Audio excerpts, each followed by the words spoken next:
Welcome to the WWE podcast. This is your official SummerSlam review for 2022. So much to talk about.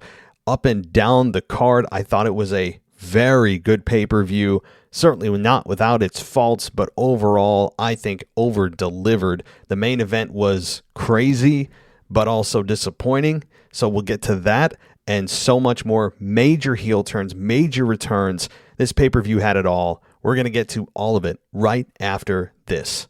If you've got a prescription to fill, you need to listen carefully. Did you compare pharmacy prices before deciding to go to your closest one? Do you know that you might end up paying 2 to 3 times more at one pharmacy compared to another? The same drug that can be found here for $52 can be found 1.3 miles away for $18. Think about what you would do with an extra $34 per transaction.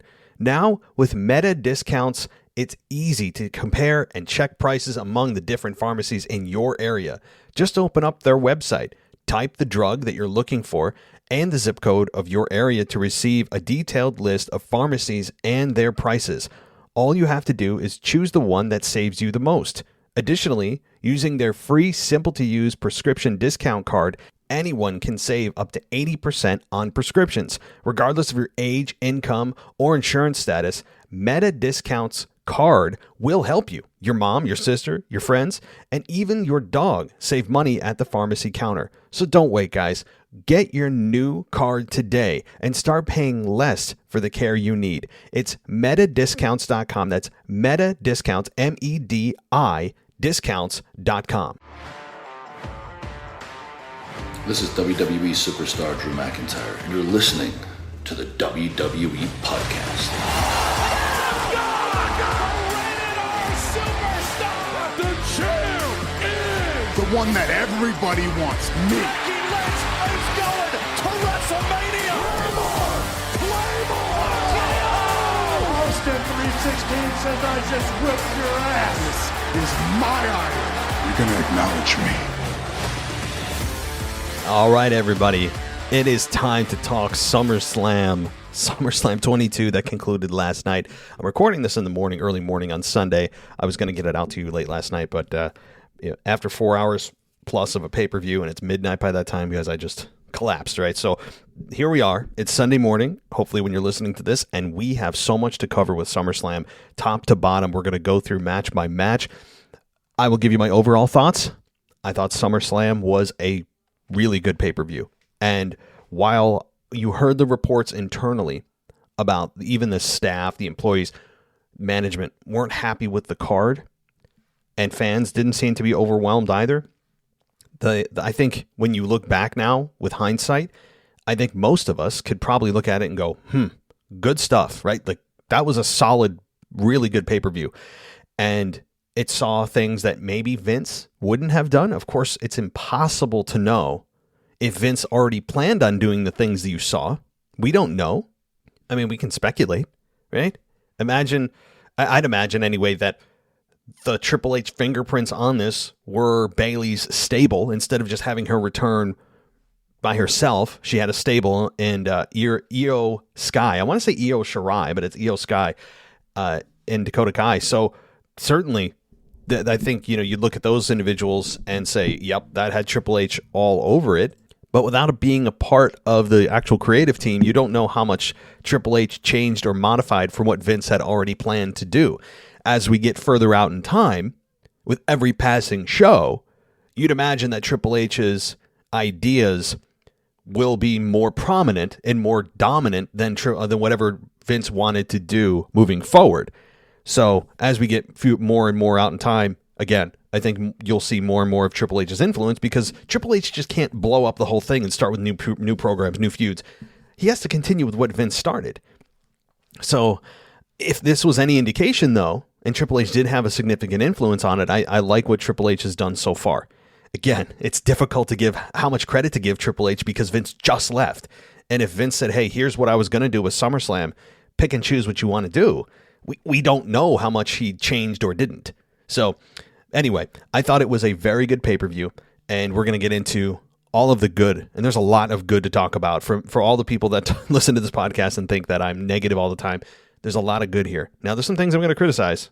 things that I wasn't a fan of in general, but there's a lot to like about this pay-per-view, and we're going to dive into it. First, I want to welcome you if you are a new listener. I know we have a lot of new listeners around pay-per-view times, and thank you for giving us a try. I really do appreciate it. I know there's a lot of options out there, so you can join us ad-free, by the way, at patreon.com/WWE podcast for $1. $1 gets you all of our ad-free shows ad-free, and a shout-out on this show, Discord server, and a ton more stuff. And as you go up, there's more stuff. And I'm going to be doing videos later today talking about SummerSlam in depth, a little bit more stuff that you won't hear on this show that are exclusive for patrons in the $5 tier and higher. So just consider that as you move along in your day. If you like us and you want to support us, cool. And you want ad-free, that's also another way.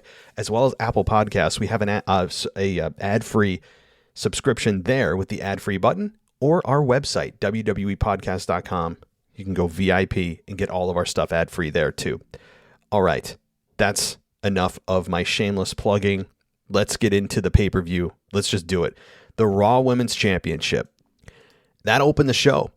Bianca Belair versus Becky Lynch. This, I thought, was a match that started slow. I think it wasn't... It took a while to get the oils and the juices flowing. For whatever reason, I think that they knew how much time they had, and they started to do collar and elbow tie-ups and like tests of strength, and they started to do chain wrestling. And I have no problem with that, but it feels like there's not a lot of opportunity for talent to do that. The reason is that when you start a match with chain wrestling and kind of those games to start a match, instead of just diving right into moves and punches and kicks and power moves and clotheslines, which is about 95% of matches and how they start. When you start with the slower pace, that will tell the audience, if you've been watching wrestling for any length of time, that this is going to be a match that's going to be about 15 minutes or longer. It tells the audience that they're going to start from really ground zero instead of starting at a 5 out of 10. They're starting at like a 2 out of 10 and doing this chain wrestling stuff. And that's always a good indication, by the way, of how long that match has gotten for time, is how they start. So, but anyway, it didn't feel like they gelled really well at the beginning. It was a little bit clunky, but it picked up as the match went on, and I think it was very good. Now, did it blow me away where it was the match that I expected it to be? I guess I put it at an unfair level, where I thought this was going to be like a 9.5 out of 10 classic, and it was, to me, like a 7 out of 10. I think it was still good to very good. But I don't know, maybe I unfairly put the bar too high. And they did still a very solid job.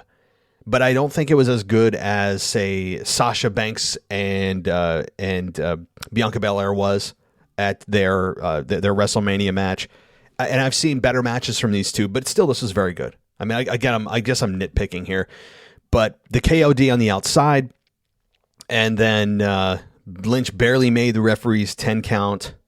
And then I'm looking at some of these just notes here, make sure I don't forget. Lynch almost beat Bianca with her manhandle slam right after that. Belair was able to reverse a superplex, hitting a Spanish fly. That was crazy. Before another KOD for the pinfall. I mean, the Spanish fly was insane. That was nuts. Good for them. That's a very high risk maneuver. Very high risk. And they pulled it off beautifully. Lynch and Belair then shared a handshake and a hug after the match. And I'm thinking to myself, waiting for the manhandle slam. I'm waiting for Becky, after Bianca turns her back, to start pummeling her. Nope. That's not what happened. In that moment, Becky Lynch turned babyface. And after this, though, this is where things start to get very interesting. Bayley makes her return. Now, Bayley, I thought, was going to be slotted for SmackDown. That's not happening. She's slotted for Monday Night Raw. And again, at this point, there is no brand split anyway. The brand split has died, a very quiet death. And I'd imagine that they're not going to do a draft come this fall, because there's no point. They can't stop. They can't help themselves. I mean, it's like 2 weeks before they just start bringing people over without explanation. So we'll see what Triple H thinks about it moving forward. But Bayley makes a return, and the crowd loved it. The crowd popped really hard. Bayley looks great. I love her new hair. Her outfit it's just like, oh man, this is awesome. Like, it's just so cool to see Bayley back after over a year. And Dakota Kai's music then came out, and she walked out to join Bayley. And then Io Shirai, or Io Sky, which is weird. Is it Io Shirai? I've heard Io Sky, Io Shirai. I'm not sure. Like, somebody clear this up. I heard both. But Io came out and joined Bayley and Kai, and the three women came to the ring and looked like they're going to beat down Bianca. Then Lynch jumped into the ring to stand side by side with Bianca, and the group backed down. Even though it was 3-on-2, with that advantage, Bayley still backed down. The crowd booed because they were cowards. But it was I love this. First of all, Bayley coming back as a heel, I don't hate it. WWE also did the same thing with Becky Lynch last year, and did in the same spot with Bianca Belair in the ring. So Bianca seems to be the, I guess that spot where WWE wants to use her to debut or re-debut or whoever have returns in that particular situation with Bianca there. So this, I think, though, first of all, I love this, and this looks like it's going to be maybe Clash at the Castle, those two versus Bayley and her minions. And I think that what's going to happen here is the same thing that happened last year with Becky and Bianca. This is going to lead all the way to WrestleMania. I think that's probably what it's going to be, given that Bayley versus Bianca Belair is a WrestleMania worthy match. So I think they're going to build this all the way to WrestleMania. Now, does that mean they can't have a match in between? No, they probably will have 1 or 2 matches, maybe kind of go back. They'll take detours from each other for a month or 2-3 months. And then they go back to Bianca versus Bayley at WrestleMania. That's not to say they're going to tease it for 7 months and not deliver. I mean, no, that's just way too long. So they'll have a match or two, leave each other maybe in, December, January, and come back after maybe Bayley wins the Rumble or something and challenges Bianca at WrestleMania in Hollywood. That's my thought. And maybe Becky Lynch is involved and it's a triple threat, but I think Becky is going to face Ronda, as we got the exact turns that I was hoping for with Becky and Ronda. They are now in their rightful places. We'll get to Ronda's match in a minute. But I think, as you look forward to WrestleMania, because I always start to think about WrestleMania with SummerSlam, because storylines actually, 1 or 2 at least, go from SummerSlam to Mania when you look back. I think they're building to Becky and Ronda at WrestleMania in Hollywood, one-on-one. I hope. They got to get to that one-on-one. I can't believe Ronda's been in with WWE on and off for like 4 years. They haven't yet gotten to the one-on-one because WWE just spoils it with adding a third person like Charlotte. And then Becky turned heel, and you can't have you have a heel Ronda, or rather a babyface Ronda. Becky is a heel. Didn't work. So now the chips seem to be falling into place. Becky Lynch is back to a babyface. Ronda is back to being a heel, and we'll get that God almighty one-on-one at WrestleMania. Let's hope. And I think Bianca and Bayley is also WrestleMania 39. So, good stuff here. No complaints as far as the booking of this. Bayley looks great. It's awesome to see her back. She breathes new life into the women's division. Okay. Then we get to a match that I have to eat my words on. And eating my own words is not fun. Okay? I don't like to be wrong. It's just my ego. But I'm impressed by this next match. Logan Paul and The Miz. Logan Paul, I thought, was going to get demolished by the crowd in Nashville. And I really thought that the crowd was going to turn on Logan Paul and that he was going to get booed out of the building. He didn't. He got generally a positive reaction. There were some boos, but it wasn't as negative as I thought. And the crowd generally behaved, which I'm somewhat... I love a rebellious crowd. This one wasn't it. I'm very shocked. So maybe the families did come and everyone was kind of just having a good time, didn't want to be rebellious, just going along with whatever they're fed. Hey, you pay your ticket, you can do what you want. But this was good. And Logan Paul was... I don't like the guy. I still don't like him as a person. He feels like an arrogant SOB. As a wrestler, as a professional, I think he put in the work. He didn't half-ass this. The guy was ready. And for him to perform at this level, for his first one-on-one match at this stage, is nothing short of amazing. For him to do the things he did, and to not hurt himself or The Miz. You know, the Miz has to have a lot of trust in Logan Paul with a guy that is super green to not paralyze him or hurt him or himself. And Logan Paul, I think, really blew it out of the water. Now, could he work on some selling and some things here and there? Yeah, Logan Paul isn't great at selling, I don't think. But from the just a wrestling perspective, from the maneuvers, the wrestling itself, he's pretty good. And so what happened in this match? We got Ciampa out here, by the way.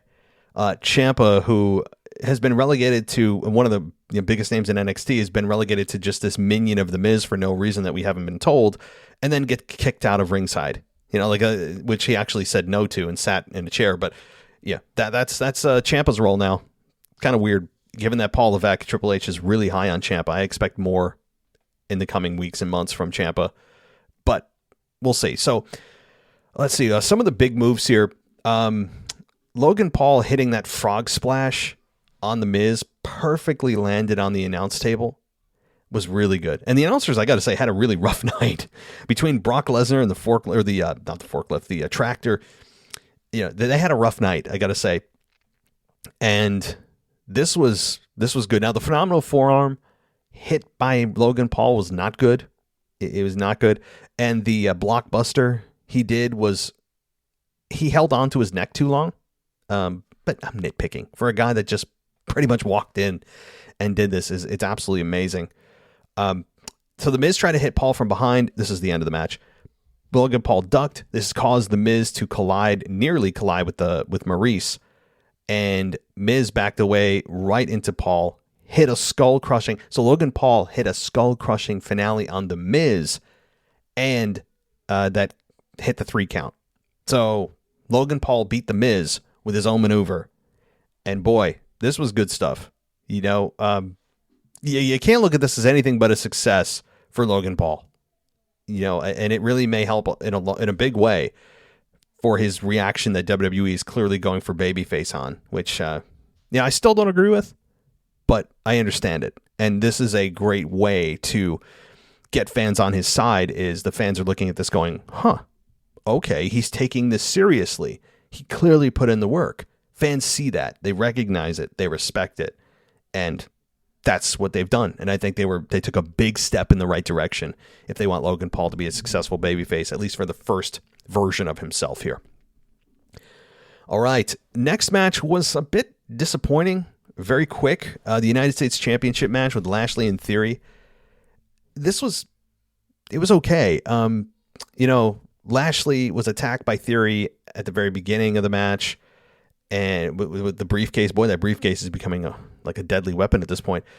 Lashley then, of course, eventually came back. He hit a back elbow and then hit his huge slam that was just insane. I mean, that slam he did, the strength Bobby Lashley has is just crazy. Theory then grabbed the briefcase and tried to leave the match. He was stopped by Lashley, who threw Theory into the ringside barricade twice before throwing Theory back into the ring.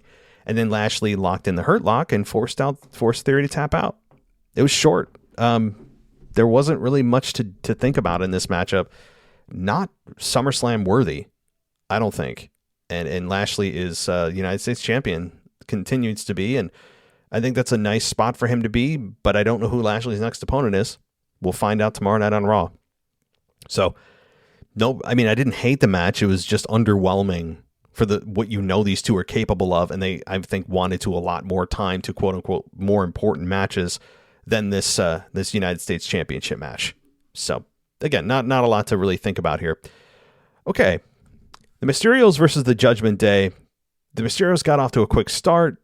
Dom and Ray hit their dives as they always do, and there were some quick tags here by the Mysterios, Balor and Damian Priest. Now, here's the thing. If this is a no DQ match, why do we have to have people on the ropes tagging in and out? It should be a tornado tag match, right? Because if it's an ODQ, yet you still have to make tags, well, what's the referee going to do if everyone's in the ring at the same time? DQ you? He can't. Like, shouldn't this just be... I mean, I don't get it. I don't understand. I don't know. It was very weird. Like, if it's no DQ, by default, you should have nobody tagging in and out. No? Right? Because what's going to stop the person on the apron from coming in the ring? Referee can't do anything. Bizarre. But, okay, so let's see. I'm reading through my notes here. Balor got back into the match. I'm skipping to about the middle of the match here. He ate a top rope Hurricane Rana from Rey before Priest broke up the pin. And as the Mysterios seemingly were about to win, Rhea Ripley interfered to attack Rey and set up Priest to hit South of Heaven. And Balor called for a chair, but the lights went out. And Edge made his return. And, you know, I don't know what to make of this Edge. First of all, I like Edge with hair. Edge with short hair is not, you know, it's just not my cup of tea. I like Edge with hair is, even if he has gray hair, I don't care. Adam Copeland with hair, it looks better than without. But this was kind of it was like a hybrid of his character that he developed for a short period of time in the Judgment Day, and also kind of that Brood one he did coming out with, in several main events prior to this, even though he was still the babyface Edge, he did the Brood entrance. It's kind of like a hybrid of things. I don't quite know what this is. I want to hear the promo from Edge, hopefully on Monday night, to hear exactly who and what this version of Edge is. I don't quite know. Cool entrance. Edge has got a great demeanor about him. He still moves great. Hitting the spears on Finn Balor and Damian Priest was cool. Dominic and Rey get the victory. But I don't know. The return was predictable. I just don't know what Edge is. I don't know. We'll see. But it was fine. And I don't know how Edge is going to work with this whole thing, because Edge versus Edge versus Damian Priest, or Edge versus Finn, I don't know where this is leading. It just doesn't feel like it's a big enough stage for Edge. Does it not? I feel like Edge should be doing something more at this stage. I was hoping he'd rejoin the Judgment Day and turn on the Mysterios and give them both concertos. That's what I was hoping for. Keep Edge heel. But he didn't, and he's babyface. I think maybe that's the problem I have with this whole thing. Like, if Edge returned, just as everyone expected to, and then just as you think he's going to be the White Knight and attack the Judgment Day, he turns and crushes the skulls of Dominic and Rey. On top of, we didn't get a turn from Dominic.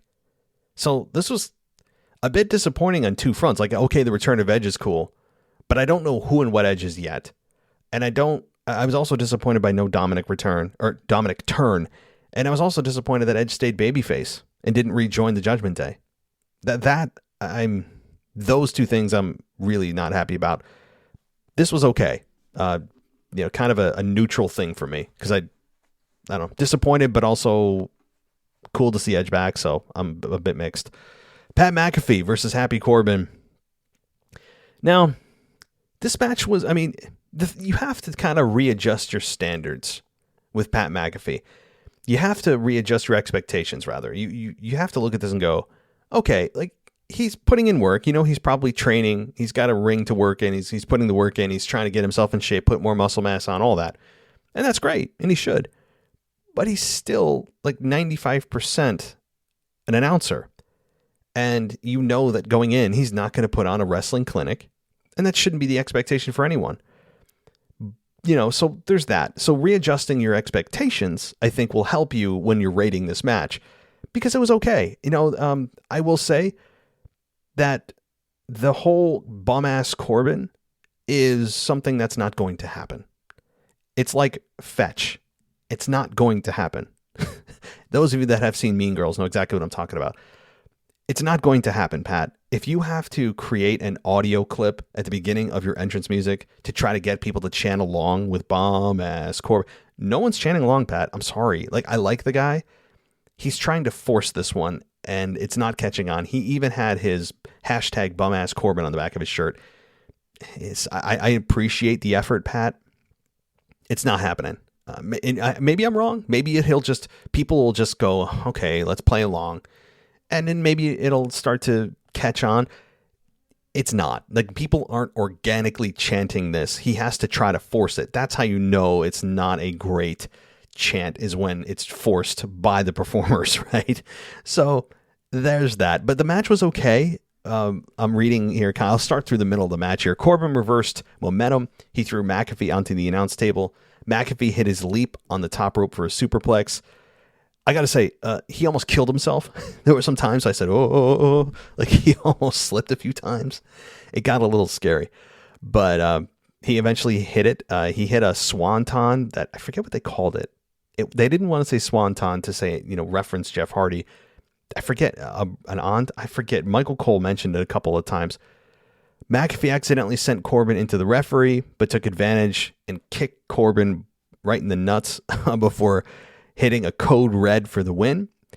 And, I guess as I'm reading some of these notes here, people are talking about the ring ropes being both loose and slippery.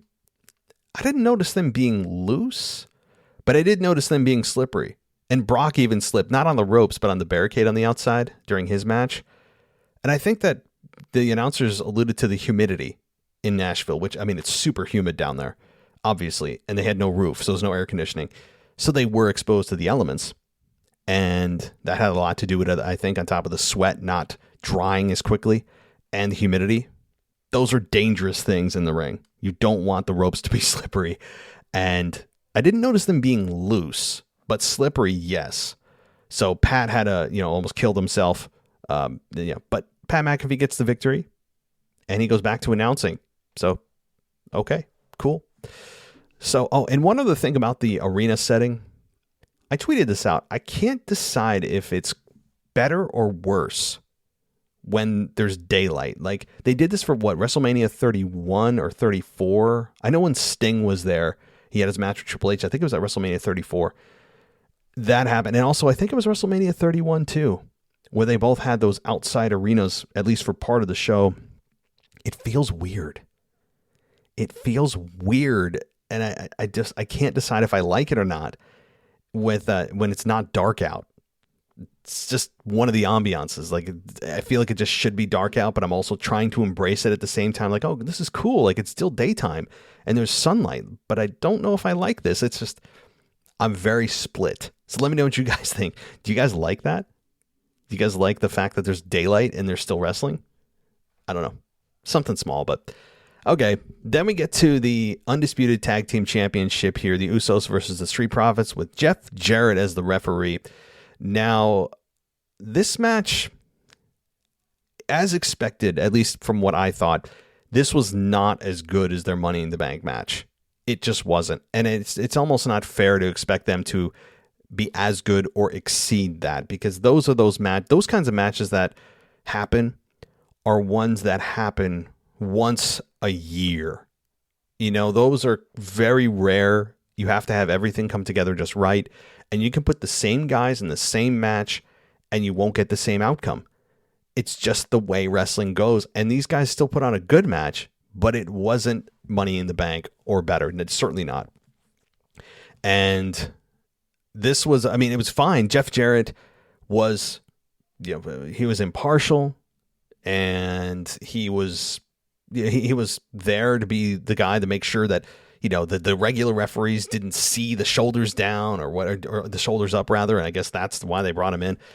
But, this was okay. I think that having the Usos retain was the right call, only because you're now looking at a possible split with Montez and Angelo Dawkins.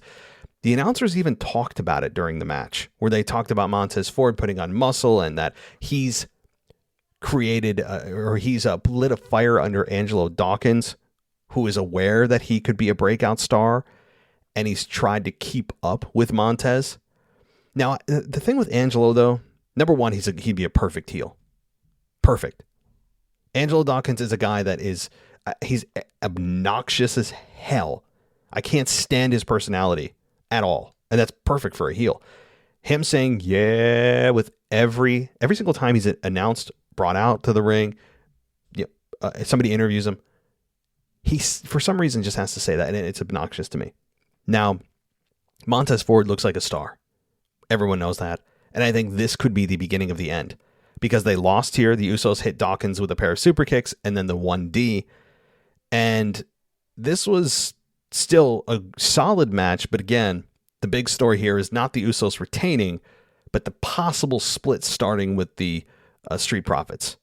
That's what I look at this as. And I'm all for it. So, all right, we're going to take a quick break and then give some love to the sponsor. And on the other side, we're going to get right to Riddle and Seth brawling and then the top matches of the show and the main event, of course. So everyone stay right here. We'll be right back. If you've got a prescription to fill, you need to listen carefully. Did you compare pharmacy prices before deciding to go to your closest one? Do you know that you might end up paying 2 to 3 times more at one pharmacy compared to another? The same drug that can be found here for $52 can be found 1.3 miles away for $18. Think about what you would do with an extra $34 per transaction. Now, with Meta discounts, it's easy to compare and check prices among the different pharmacies in your area. Just open up their website, type the drug that you're looking for, and the zip code of your area to receive a detailed list of pharmacies and their prices. All you have to do is choose the one that saves you the most. Additionally, using their free, simple-to-use prescription discount card, anyone can save up to 80% on prescriptions. Regardless of your age, income, or insurance status, Meta Discounts card will help you, your mom, your sister, your friends, and even your dog save money at the pharmacy counter. So don't wait, guys. Get your new card today and start paying less for the care you need. It's metadiscounts.com. That's metadiscounts, MEDI discounts.com. Welcome back to the WWE podcast. Let's get back to more great wrestling audio.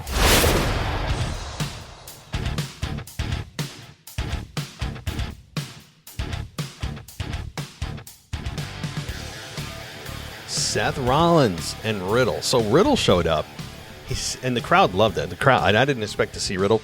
He said he didn't care if he wasn't medically cleared to compete, and he called out Seth.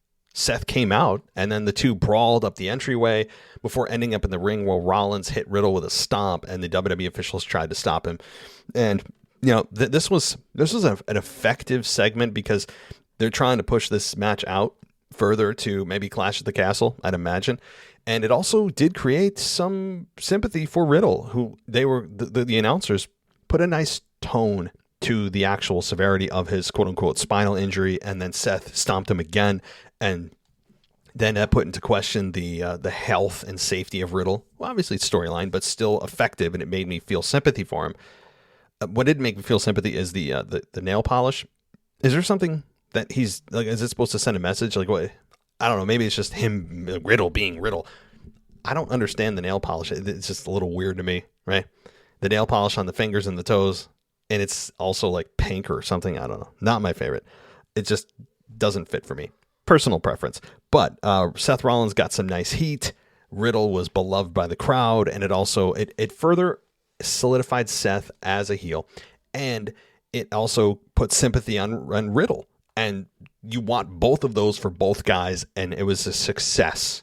And both guys got to get on the show. So I was a fan of this segment. Even though it was short, it was very effective.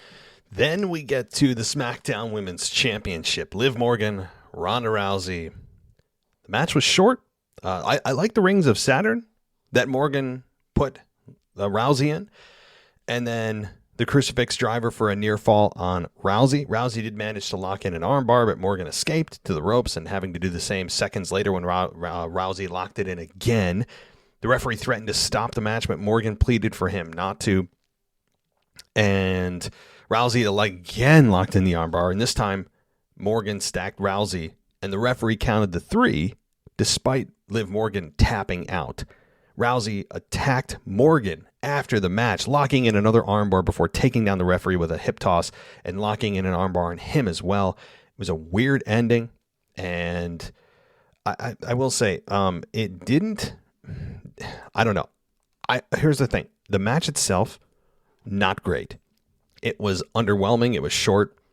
And, it really makes sense, though, because Liv Morgan shouldn't be an actual threat to Ronda Rousey. When you look at the both of their careers, just the way they look, Liv does not really fit the bill. And it also didn't really help Liv's credibility here because Liv won, but in a controversial fashion. Just like Liv won the championship when Ronda Rousey was at her weakest. Like, Liv doesn't still have the credibility that they're trying to give her. And so the good thing about this is Ronda Rousey is now a heel. Ale effing Luya. Because Rousey was in a precarious position as a babyface for several months. And that was, I think, starting to wear on fans. It's finally in the right place. And Ronda Rousey as a heel is going to be a lot of fun. So much fun. Rousey was yelling at the crowd already. And I can't wait to hear what she has to say about the whole scenario and like the fans overall. She gets to just basically let the muzzle off and just say what she actually feels about the fans. It's going to be great. I can't wait for this. Rousey is finally a heel. And this is going to be, again, fun as hell. The one thing I'll say, too, about the pay-per-view that no one's really talking about are the video packages they did for Kevin Owens, for Charlotte. There might have been somebody else. Just to remind you of who they are. Not that they didn't say, oh, Charlotte's returning this time, this date. And Kevin Owens, same thing. But it was great that they put them on the show as just kind of a reminder of the accomplishments. Even though they're not in the show, it gives you a sense of like, okay, like they're recognizing these two individuals, and they're giving you a nice, I think, just a nice tribute to them. And it gives you an idea of maybe where they could go with them, because if they wouldn't put those video packages out there if they didn't have something in mind for those two in the very near future. So that is a good thing. So Liv Morgan wins in controversial fashion, and it wasn't a great match. All right, then the main event: Roman Reigns, Brock Lesnar. Brock Lesnar drove a tractor to the ring, and that was very again, I've never seen that ever. I was worried because Brock Lesnar there wasn't a whole lot of room for error on either side of the ring and the entranceway. And if any fans put their arms out, I would keep my arms on the gosh darn area. I would not extend my arm out to try to touch the tractor and rip your arm off. And so it was interesting. It was fun. It was Brock in his natural environment, and Roman Reigns' entrance was about 25 minutes long. That might have been the longest entryway from backstage to the ring that I've ever seen. And we've seen some long ones and some big ones. That was really long. I mean, imagine the Undertaker's entrance. It really would have been, I mean, you might have wanted to just slot an hour in for Undertaker's entrance. He walks slow as it is. Roman walks slow as it is. This was it's a long way to the ring. A long way, too long. I was not a fan of how long that entryway was. I mean, nothing you can do about it. But this match, anyway, was as good, I think, as you could have imagined it being, because they just tried to make it feel different. And it was their final match, hopefully. And the pacing of it, Paul Heyman getting F5 through the table, Roman Reigns getting put in the tractor and dumped into the ring was hilarious. Something that I was like, no way they're going to do that. And they did it. Brock Lesnar slamming into the ring and then pushing the ring and realizing, oh crap, I need to get actually under the ring to lift it up, and pushing the entire ring towards the announcers. That was crazy. And then lifting up the ring on Roman, lifting the entire ring up and Roman tumbling down was fun. The 10 counts or the 9 counts, the many 9.5 counts that happened were fine, as you expect in the last man standing match. The Usos getting involved was extremely predictable. Austin Theory coming out I actually forgot about him. Somehow, even though he reminded me every 10 seconds that he was going to do what he's going to do and cash in, I somehow still forgot about it. And I'm like, oh crap, here he comes. But just as I had predicted, it's a failed cash in without him giving up the briefcase. So it's exactly, not to toot my own horn, but it's exactly the way it was, where Theory Didn't want to have a totally losing night here. He lost very convincingly to Bobby. And then you have him come out, and he was just about to cash in, but he gets F5 by Brock, so he doesn't have an official cash in. So therefore, he still has the briefcase. So he didn't have a completely awful night because he's still Mr. Money in the Bank, and he didn't cash in yet. So, but Paul Heyman getting F5'd through the announce table was fun. And then, the title belt shots by Roman on Brock, where Brock just kept getting up. This is where TV 14 would really come in handy, because they could have introduced blood. This is where blood should have happened. Those title belt shots off the skull. That is where you could have introduced blood, added so much more drama to this matchup. That was admittedly very good. And this was easily like 10 times better than the WrestleMania match. But here's the thing. It doesn't mean that I want to see this match again. See, I'm sure some of those in WWE are saying, see, they said they didn't want this match again, and now everyone's saying how great it is and how much they wish they could have another match. No, I don't. I'm sure there are some fans out there saying that. Not me. So I'm not going to be one of those blow with the wind type of fans that, oh my God, what a great match. I'm taking it back. I want to see these two again. Nope. Move on. The one thing, as I talked about with TV 14, I will say that I'm shocked they didn't make an announcement in some kind of video package on the show about TV 14 coming this day, that day. I hope it's something they're still considering. But I was expecting some kind of an announcement at SummerSlam that they're going to be doing TV 14, and it didn't happen. Doesn't mean it's not going to happen, but I don't know. Maybe they're still working out plans and how to work creative with it and all that kind of stuff, which is fine. As an organization, this is a big change. You want to roll it out in the right way, have creative in place, and not just drop it on, a random Monday Night Raw. But this match was good. This match was really good, and having Lesnar get buried under all the chairs and the pieces of table and everything else, and Roman standing on top of him, Brock loses. Roman still retains. And is the outcome something that none of us expected? No, everyone expected Roman Reigns to retain. Most people did. But the fact that there was nobody to come out and challenge him again, I guess they didn't do it because we know who it is. We know it's Drew McIntyre, who crazily didn't make any kind of appearance on the show, which is really weird. But that, I think, is the implication, is that we didn't have someone come out because we know who it is. It's Drew McIntyre in 5 weeks in Cardiff, Wales at Clash at the Castle. So that's probably why. I still would have liked, where the hell is The Rock? And how many times am I going to be fooled by thinking The Rock's music is going to hit and The Rock's going to come out and just stare at Roman, and then what's happening at WrestleMania 39? Like, when are we going to get that? Please, can we just get this match over with so I can stop talking about it? But that's probably why they didn't want to put any. Well, number one, we don't even know if Rock and Roman is confirmed for 39. But also, you want to focus on Drew. He's the one who's up next. And they want this show in Wales to be huge. And I think the crowd is going to go off the hook. Like, the crowd in Wales is going to be explosive, and I can't wait. I mean, this is the first event in 30, 35 years or something like that in Wales. It's going to be loud, and it's going to be fun. I'm really looking forward, not just to the card, but more to the crowd, to hear what their chants are here. It's going to be like Monday Night Raw after WrestleMania type of level. It's going to be great. So I honestly think that this is going to be, at least for Drew McIntyre, maybe this could be the first time, or one of few times, I should say, that you look at the match with Roman and go, there's actually a chance here they would drop the belt to Roman. We all knew Brock, no matter, he could have faced Roman Reigns 708 times, and you knew that Brock was going to lose every time, because it doesn't make sense for Brock to win.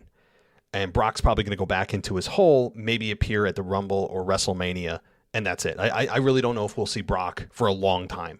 If I see Brock before WrestleMania season, I'll be shocked.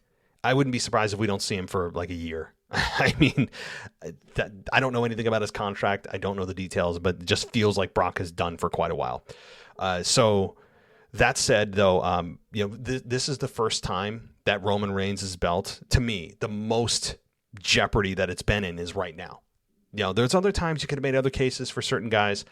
This is the first time that I feel like it's a strong possibility, not likely, but at least a strong possibility that Roman Reigns could drop the belt to Drew in Cardiff, Wales.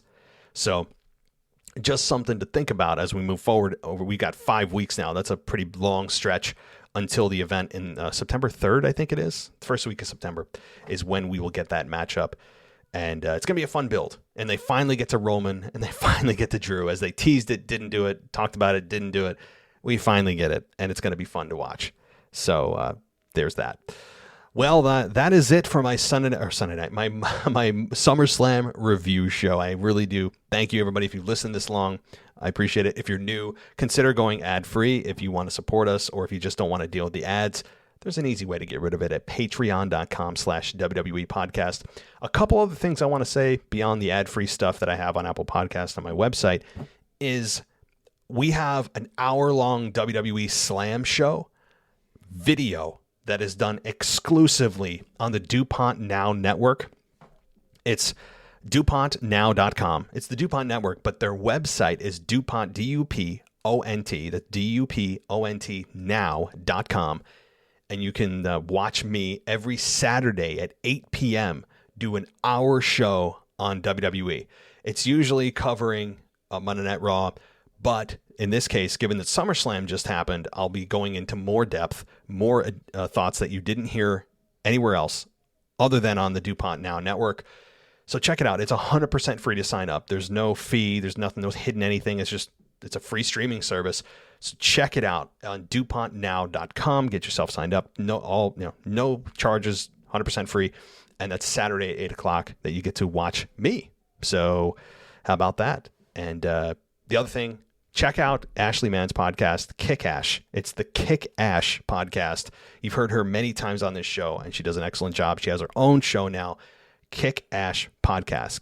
So thank you, everybody, for listening. I will be back tomorrow. Is tomorrow? Yeah, tomorrow with Anthony DeMarco with the current state of WWE. A lot of talk about SummerSlam. That's going to be, for the next couple of shows, the theme, and then we'll wrap it up after Monday Night Raw happens and start on our path to Clash at the Castle. So everybody, thank you so much for listening. Take care, and I'll talk to you next time. If you've got a prescription to fill, you need to listen carefully. Did you compare pharmacy prices before deciding to go to your closest one? Do you know that you might end up paying 2 to 3 times more at one pharmacy compared to another? The same drug that can be found here for $52 can be found 1.3 miles away for $18. Think about what you would do with an extra $34 per transaction. Now, with Meta discounts, it's easy to compare and check prices among the different pharmacies in your area. Just open up their website, type the drug that you're looking for, and the zip code of your area to receive a detailed list of pharmacies and their prices. All you have to do is choose the one that saves you the most. Additionally, using their free, simple-to-use prescription discount card, anyone can save up to 80% on prescriptions. Regardless of your age, income, or insurance status, Meta Discounts card will help you, your mom, your sister, your friends, and even your dog save money at the pharmacy counter. So don't wait, guys. Get your new card today and start paying less for the care you need. It's metadiscounts.com. That's Meta Discounts, MEDI discounts.com. Thanks for listening to the WWE Podcast. Don't forget to subscribe on your favorite podcast app so you don't miss a show, or head to WWEpodcast.com. And for all of these shows ad-free, head over to patreon.com/WWE Podcast. Until then, we'll see you next time.